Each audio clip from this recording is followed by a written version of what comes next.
नमस्कार साथियों, मैं हूं गोविंद। मैं आपके चैनल में आपका वेलकम कर रहा हूं। गाइस, आज का शीर्षक है भाग और बुद्धि में कौन सबसे ज्यादा सर्वश्रेष्ठ है। अगर मेरे से पूछा जाए तो बुद्धि ही सर्वश्रेष्ठ है।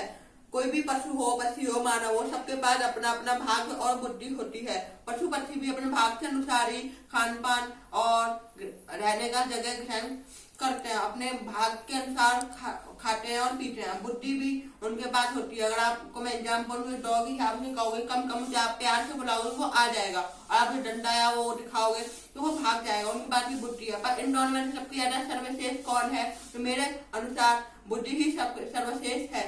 चलिए मैं आपको कहानी सुनाने जा रहा हूँ, आप डिसाइड कीजिएगा कि इन दोनों में से सर्वश्रेष्ठ कौन है।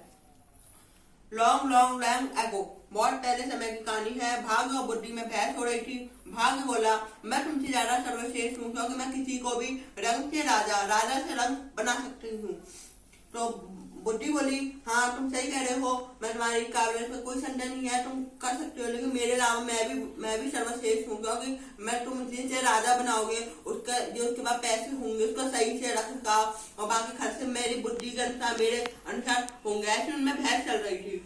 उसी नीचे से एक युवक जा रहा था। बुद्धि बोली, अगर मैं चैलेंज दे रही हूँ, अगर तुम्हें अपनी काबिलियत पे इतना ही बल है तो ये युवक को तुम राजा बना लो। तो भाग्य बोला, वाई नॉट, क्यों नहीं, इसलिए मेरे बहुत आसान है। उसने फिर गया और उसने थोड़ी दूर जाने पर उसने जूतियां उस युवक के थोड़ी दूर पे जूतियां गिरा दी।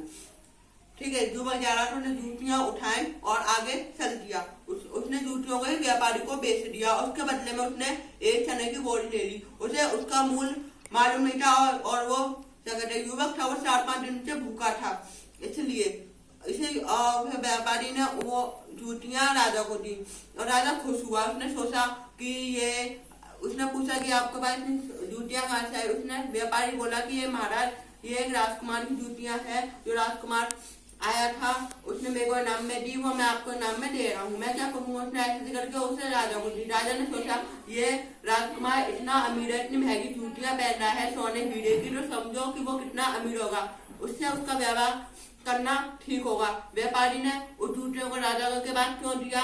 उसके वो अपने पास ही रख सकता था, इसलिए क्योंकि राजा था, उसकी एक ही पुत्री थी, एक ही बेटी थी और उसकी कोई बेटा नहीं था। उसने सोचा अगर मैं राजकुमार इस युवक को राजकुमार बना के राजसी वस्त्र पहना के उस युवक उस क्या कहते हैं राजा के पास पहुंचा दूं तो उसके विवाह हो जाएगा, उसमें मेरा भी कुछ लाभ होगा। और युवक को वो कुछ समझ में नहीं आ रहा था कि कैसे क्या हो रहा है। जूतियां